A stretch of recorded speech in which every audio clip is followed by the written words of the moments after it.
Servus und willkommen beim Kolosser 2.7 Podcast, eine Produktion der Freien Baptistengemeinde Eichstätt. Hier tauchen wir gemeinsam in Gottes Wort ein, um uns gegenseitig aufzubauen und in der festen Überzeugung zu verwurzeln, wer wir in Christus sind. Jetzt ohne weitere Verzögerung starten wir eine neue Folge. You know what I found the other day? Money? The key? The charger? No. My sanity is also missing. So if you find it, you can let me know. Sure. It's gonna be tough because it has been Missing for a while. Yeah. But at least that means I've had it at some point. Yeah, but I don't know if you had it already here. Well, you know how on Facebook they show you, hey, this was so many years ago on this day? Yes. Well, I came across something on Facebook, and you're on there too. Am I? Yeah. Choir? Chorale? No. July 1st, 2019. Huh. So when you got here? I came here like a week later or so. Okay. But it was the sending out service. Ah. And so if you see it right there, there's little Aaron. Yes. Much smaller than he is right now. Much younger looking. Just a tiny bit. But it's on Facebook. I'm on my knees. And then you have the pastor and then all the deacons laying their hands on me. And then Mom writes, I have no greater joy than to hear that my children walk in truth. And then look who said something. Ah, there you go. Soon he'll be here. That's right. Now he is here. Now I am here. Almost exact 5 years later. Yeah. Again, hands laying on you. When I called home Sunday night, Mom has been worried for weeks. Oh yeah, she would always ask, "Is the ordination, is that still planned?" Yes. She knows you quite well, huh? She said, "Are you sure it's falling through?" Yes. Is it legit? As legit as you can make it. And then when I called her, she said, "Well, hello, Pastor Aaron." Oh. You said, I'm not your pastor, but yes. You need to come over here. Right when she wanted to come over here? I don't remember, because it has been so long. That my mom was here. No, that she wanted to come over here. She always wants to come over here. Yeah. But I will be there in October, and we will be there in August, next August. Yeah, but she is not here. No. That's what I'm referring to. But when we have the actual church plant like service, then I said that would be a good target to be here. Yeah, what's what happened? Then something comes up, and then Corona, and then whatever. No, but she said once she retires, which she's getting closer every year to that, then she said then she can come here like every so many months and stop by. That'll be fun. So what's the topic for today? Well, it's something that we hinted at last time. Well, what did we hint at? Well, last time we talked about pastors and dogs. Yes. And after we recorded the episode, I had to explain to you what a dog was. Yes. And the D-O-double-G. Yes. Do you know what it is now? No. Still not. You don't? No. I mean, I vaguely remember, but not really. Snoop Dogg. Yes. That's why I said, that's why you should say for shizzle. Oh, because he likes to talk in those kind of rhymes. Yes, yeah. And then dogs was more like my bros. My homies. Yes. Okay, so then, then I wasn't in my mind too far off. No. For a brief period, he changed his name to Snoop Lion. Okay. Yeah. Sometimes musicians change their names repeatedly. And this Like was... Prince? Like Prince. Yes. He changed his name. 3 times. I only know him as Prince, and I know he likes purple. Yeah. Formerly known as Prince. Okay. That's why that phrase is actually there, because he's also called Symbol. Really? Yeah, he has that one symbol. And he had another name. Well, when I was in South Africa, we did not all fly back at the exact same time. Some people stayed like a week longer and then flew back. And those that stayed longer, I think Jeremy Dykman was part of that. They flew back and they actually met Snoop Dogg for like those few months known as Snoop Lion. For real? Yes. Like they wrote into the group, look who we found. I think Well, that's a mission trip you won't forget. there's a selfie somewhere floating around with some face students and Snoop Dogg. Well, yeah, he is a character, that's for sure.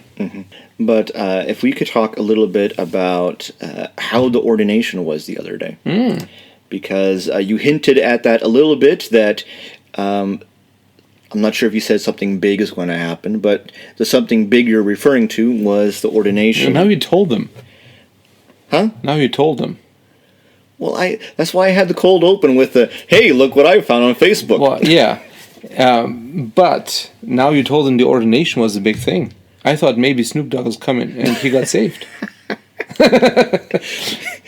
Yeah, but the big thing that happened, the big reveal, your ordination.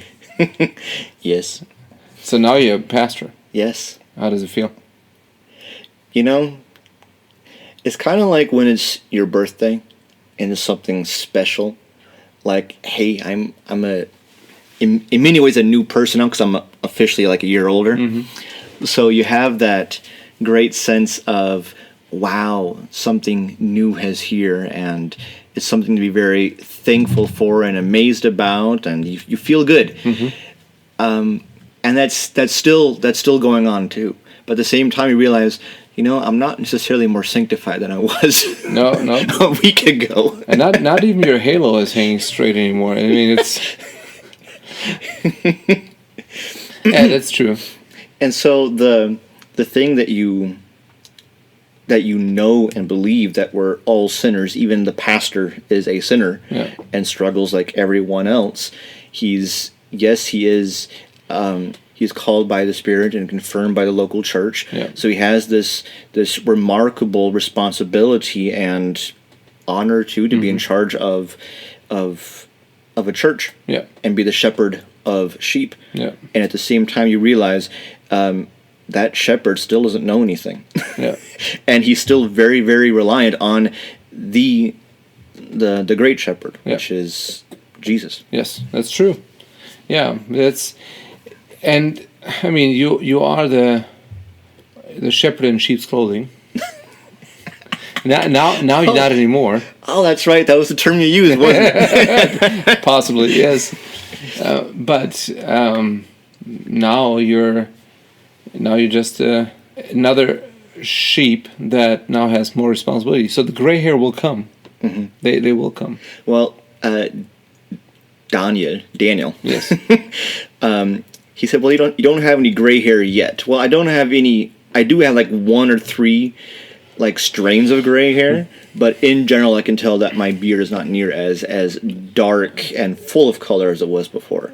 So I think it's just generally fading a little by little. Well, you know, that happens. It comes. No, but I mean, eventually it will come.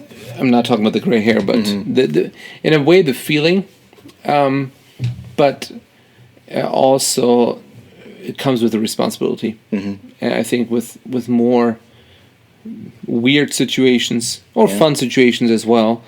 Gonna be fun in August when we have the baptism. Yes. And so when you get a chance to baptize, 1 or 2 people. Or 2? Well, I don't know, because the one is going to Bayern Gries, the other one I have not. I have not convinced yet to stay in Eichstätt. but I will be baptizing mother and daughter. Yes. That is the plan. Well, yeah, that's the plan, because apparently the daughter wants to go too.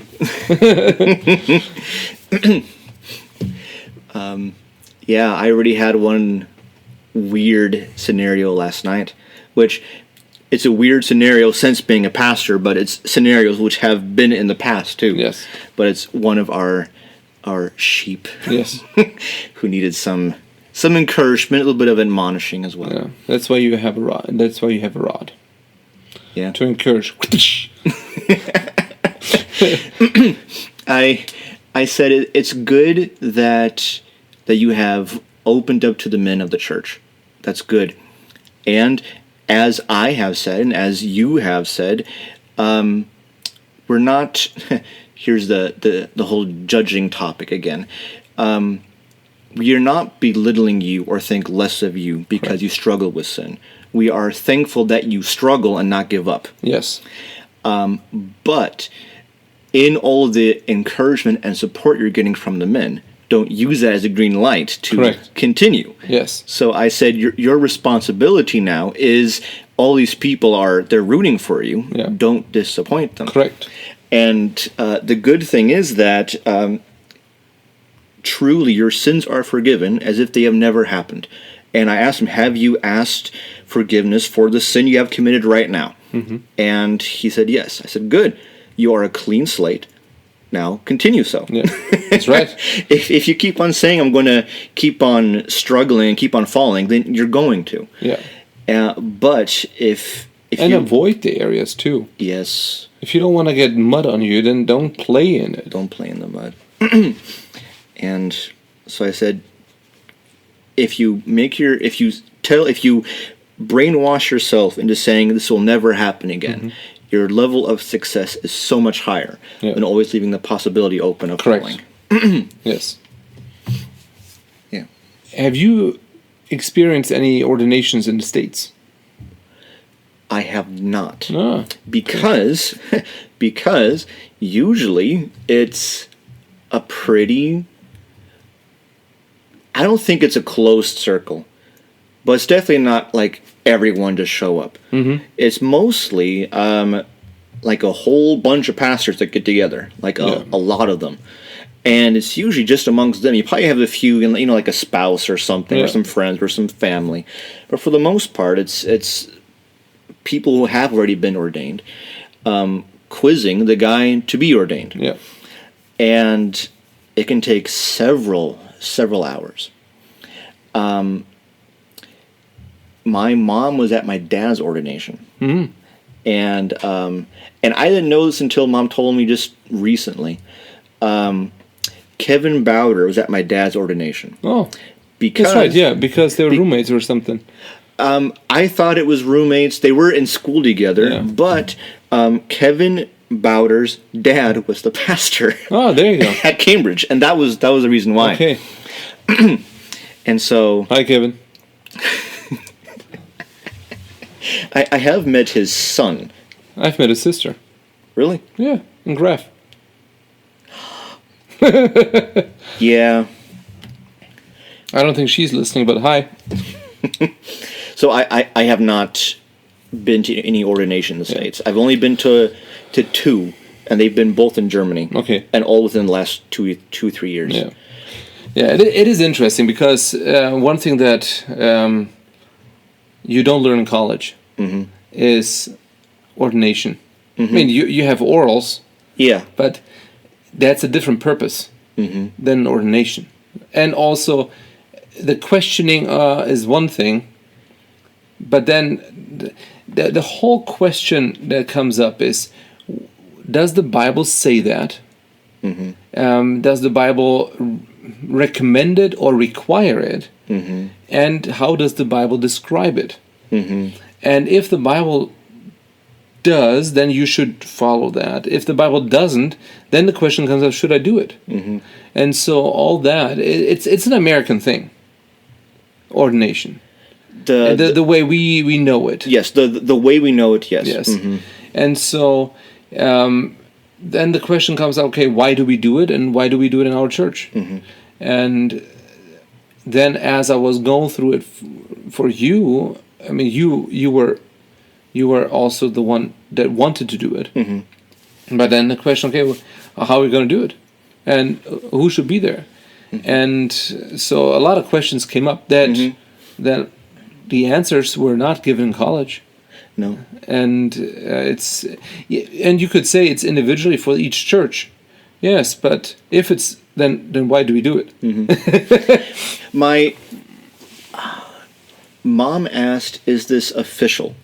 I said, "It's like as unofficial as you can get, I suppose," because maybe I'm wrong, but doesn't the Catholic Church have a monopoly on the term ordination? I do not think so. At least they tried to get it for the term pastor. No, not the church, not the Catholic Church.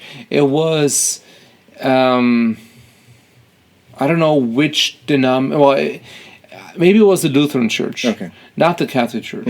But yes, there was a few years ago where they said, "Oh, you have to be careful, you can't use it," but they didn't go through with it.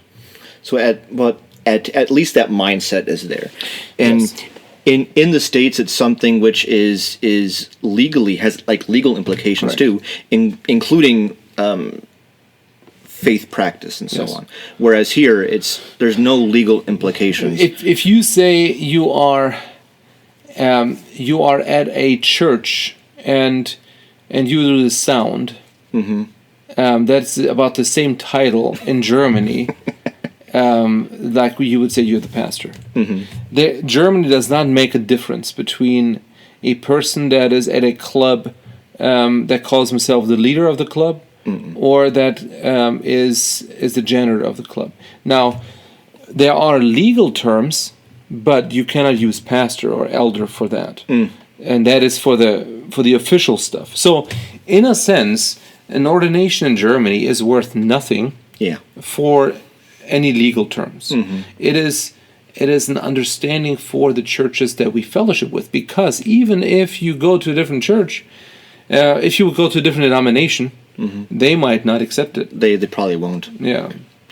But I think it was really good that you encourage our congregation to be there, because yes, I was ordained as pastor, but as pastor to this church. Correct. And that's why the congregation should see me as I am there in front of everyone and being questioned. Yes. And it wasn't as much grilling as you would get in the States. Yeah. Yes, you ought to be approved, but then how does approved look like? And I think there's a lot of liberty in how you do that. Yes. In the States, when you have all these pastors get together, odds are they don't have a deep relationship with the person being ordained. Correct. And also, and maybe we should clarify, because the people listening are in America. Okay. But now, the Bible school does not ordain. We don't believe that college or seminary ordains. No. It is the local church that does that. It is usually, though, shortly after you graduate. When you become a pastor, if you become a pastor. Yes. Yeah. So if I go to college and seminary, and then I go back to my home church, and that's where I will get ordained. Correct? Oftentimes it might look that way. Yeah. So, and then, or if it's in the area around the Bible college, and probably some of the professors will come, or some of the fellowshipping churches, they will send their pastors. And so it is something that you just came out of college, seminary, and then you will get ordained, but you might not become a pastor right away. That is possible. I know of a few professors that were ordained because they are in Christian ministry.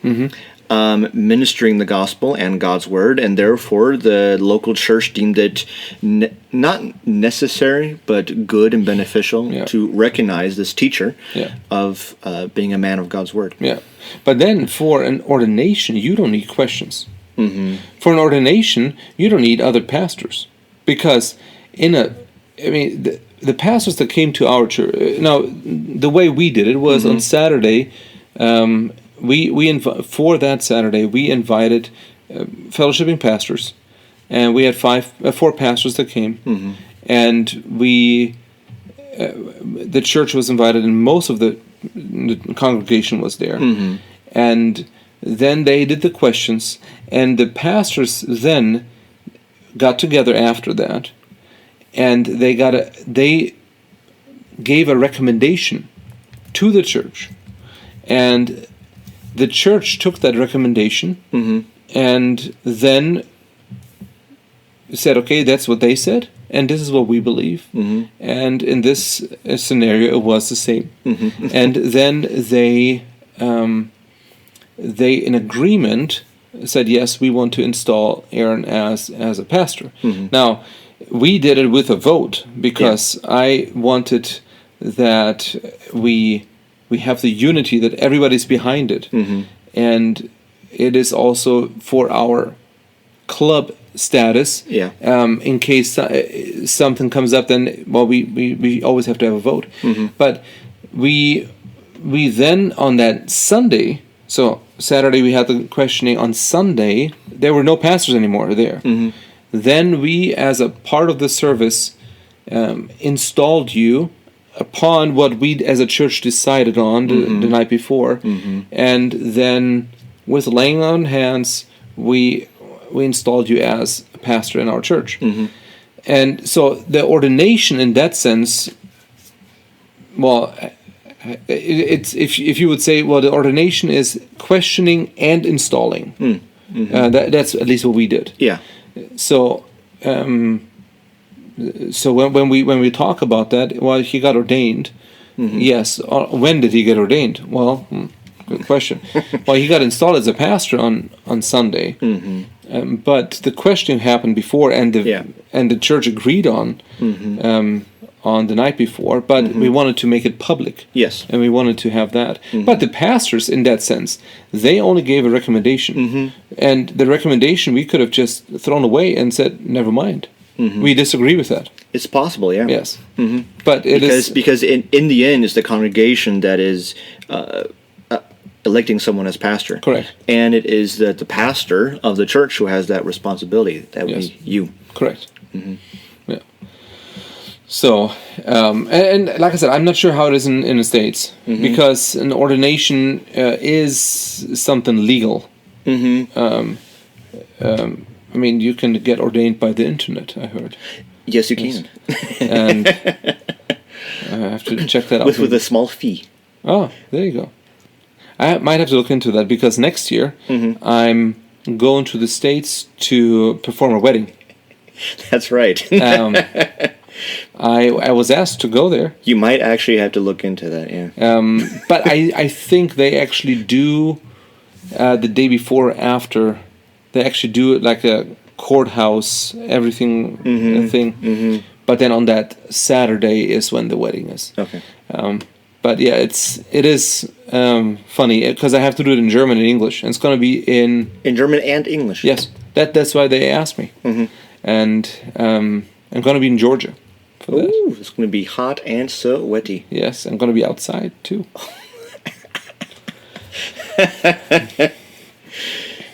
Yeah, so, but that's regarding ordination. In Germany, it is simply something for the church. So, if you would talk to Germans that have no connection to the States, they would probably not even say that they're ordained. Well, because the Bible doesn't say you have to be ordained to be a pastor. But, well, we were in the church recognized it, or I was installed as a pastor at that time. And the 2 ordinations I was at was in Landshut, and it was Frank Krause, a German missionary, being ordained as a missionary by the sending church, which was Eichstätt. Yes. And I was there, and I was able to ask a few questions. And then I think that was an ordination. I didn't think so. It was more of a... Because that was for the missions agency. Yeah. But at least the questioning and all that. The format was the same. And then in Nuremberg, Richard, yes. he was ordained and then installed as pastor a week after that. Yeah. And very similar format to what we did right here. Correct. And because our church, I think, has the least amount of American missionary influence. Because we're actually a church that was started by a German. Even though I do have support from the States, yes. and I studied in the States, but we are a daughter church with a German pastor, and now with a German and American pastor. But we are not a missionary, like the pioneer missionary church. No. And even while Rick was here, he was here not as a pastor. He was a missionary, but he was not here as a pastor. He wasn't here as a church planter, and so therefore the church has not that mindset. And a lot of our members here are people that came from other churches or from other areas that were not in our circle of fellowshipping churches. So an American mindset is something that was new to them. Yes. So if you say we're going to have an ordination or a question time, they didn't know what that was. When I said I was going to read my doctrinal statement, Maria thought it was just going to be like a paragraph. Yeah. Kind of like the Apostolic Creed. She said, well, it's good enough for me. That's right. Works for me. I believe that. And I said, well, it's going to be a little bit longer. So, funny enough, for Germans who like to, have arguments and discuss and all that, they did not like that. No. And it was nice to see that the church actually tried also to protect you. Yeah. So when you didn't know the answer, people gave the answer. Yes. See, and I thought that was like the coolest part. Those that thought I was being attacked by other pastors were feeling sorry and supportive of me. Yes. And showing that too. Oh, yeah. And those that were overwhelmed by the questions, which weren't that difficult, I just didn't know the answer for some of them. Yeah. And who knew... Who was that one missionary, right? And they were like, oh, I was surprised you were able to give an answer, because they didn't know any answer. But that's why I was up front and other people weren't up front. Correct. Because you're supposed to see not only do I know the answers to the questions, but if I don't, how do I go around it? Because it's, even though I knew what was coming, it's, a little stressful. It was a little bit stressful. You're put on the spot. Correct. But then how do you do with it? How do you go around with it? Yeah. And that's what you're looking at too. Yes, that's very true. Yeah. So it was a good day, and people were encouraged by it and very supportive. Yes. And then on Sunday I got several hugs. Good. And belly rubs. I don't know where that came from, but I had belly rubs too. Well, it is a.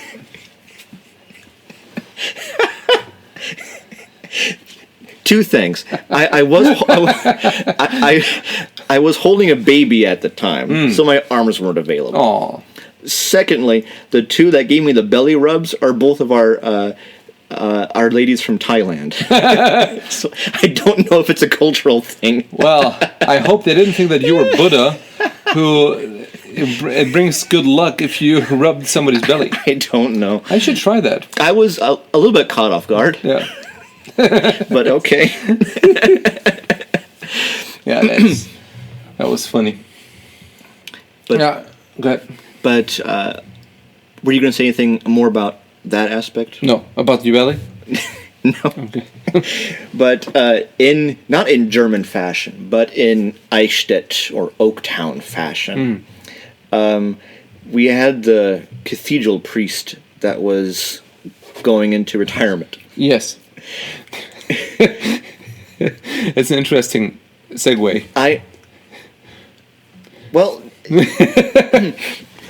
Well, and then on that Sunday, so people came, a lot of hugs, and then in an Eichstätt way, the priest was...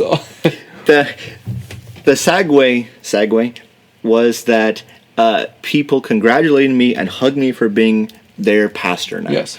And on the same afternoon, you introduced me to priests in town. Yeah, actually, quite a few. Yes, as the new pastor. Yes. So, in many ways, being accepted by our congregation, and then being not presented, but being introduced to other to leaders of there you go.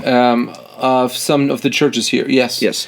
And Catholic churches here in town, among others, the big cathedral. Yeah. Where I don't know if it's a cathedral per se, but yes, the big cathedral, where he was the main priest, and he was that was his last Sunday, and so that was his big goodbye. Yeah. And I wanted to make sure that he knows, well, even though Catholic and the Lutheran Church, it's shrinking in Eichstätt, the Baptist Church is not. Yeah. And we actually installed another pastor. Yeah. And I introduced you to the Lutheran pastor, Lutheran priest, and he was quite excited for us that it worked out. He was caught off guard that it was actually for Eichstätt. For whatever reason, he thought it was for Bayern Greece, and I said, no, that's next year. So, yes, yeah, and I mean, Eichstätt or Oaktown fashion, because this is a very hyper Catholic environment and town, and it just not that it makes sense, but of course there would be this Catholic gathering where you personally were invited. Yeah. By the priest, I was invited. Yes, yes, personally invited by the priest to wish him farewell. Yeah, and invite him to church. Yeah, I did invite him. I don't think he will ever come, but I can almost see him showing up when we have the church plant in Bayern Greece. Maybe to that, because here in Eichstätt, if he would come, I think that would be newsworthy. But he's moving to the town where our Franks live. Yes. Robert, and Rivka. Yeah. Moving to that same town, which is just 10 minutes away from the church plant's going to be. And so maybe as a good way of being accepted or recognized in the city is if the previous cathedral priest from the big Catholic town of Eichstätt just shows a little bit of support and love. Yeah. Yes, and it is, even though we clearly not agree with their theology. No. But it is important to have a friendly, a friendly relationship, and I have now had a chance to talk to quite a few, and share the gospel with a few as well, and it is good and it's helpful, and we are able to grow in, and I don't want to say an acceptance, but our church's testimony is growing, and that is good. That is really good. It's I mean, if they really wanted to and really had a beef with us, they can give us a really, really hard time. Yes. And so we're very thankful that we are friendly enough with them, and they are friendly enough with us, that we are tolerated here, and actually appreciated. Yes, correct. We're known that we have the Bible as our center. And I was talking to somebody the other day, and I said that kids 8 years and older sit in our service, and they said, "Ooh, that's incredible." And I said, "Yeah," and they listen to the 45-minute message. I said, "Yes, of course." No, they haven't come yet to visit, but it is something where we are known for. They really take God's word serious, and that's good. It's a very good thing to be known for. Yes, correct. Funny enough, back to the service on Sunday, I tried to preach a message that was partially to you as a charge or challenge for you, but also for the church. And I don't know how it is in the States, but then when we installed you as a pastor, I had 3 questions for you as like a commitment, vows that you give. And then I asked the church to commit themselves to you, according to what we heard in the message, according to Acts 20. And one part of the message was that you are the pastor of the church in Eichstätt, not of all the Christians in Eichstätt, and not of all the people that come to our service, but to the church. And talking about who is the church and why is it important, somebody actually came and wrote me and now wants to become a member. And which is just neat to see how God works in different ways. I had a train of thought, but then it left the train station. Yeah, which is interesting because there's a lot of traffic with the trains. That's why Ashima's going to be late. Everybody's late today. Well, we've been talking for 40 minutes. Oh my goodness! I think I don't think all of it was nonsense. We can probably get a good 30 minutes out of it. It's a short. Today we have only a 15-minute podcast. Why? Because the rest was not worth it. But do you have a suggestion for the next time? Well, it could be talking about our baptism and how we do baptisms and why. And it's biblical. Little side note. It is? Yes. Do you get wet in this baptism? Not all of it. I was kidding. But then also, since we have a big number of people getting baptized, and it will be your first baptism, yes, where you dunk people. And since dunk people or dunk on people? We should have a basketball hoop over the baptism.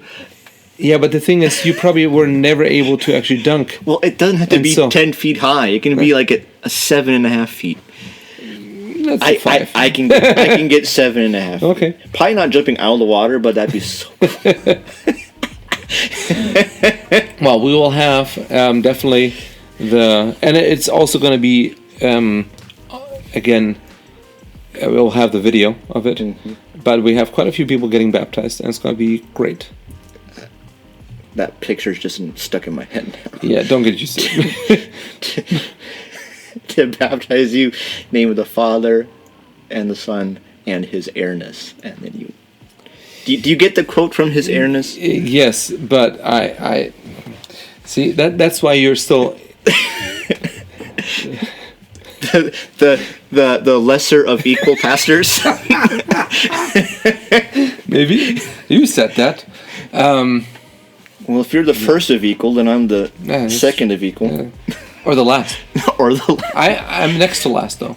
Okay. Yeah. Okay. Then be prepared for whatever comes next. Yes. And until then, stay frosty, my friends. Have a good week. Vielen Dank, dass du diese Folge des Kolosser 2 Singen-Podcasts angehört hast.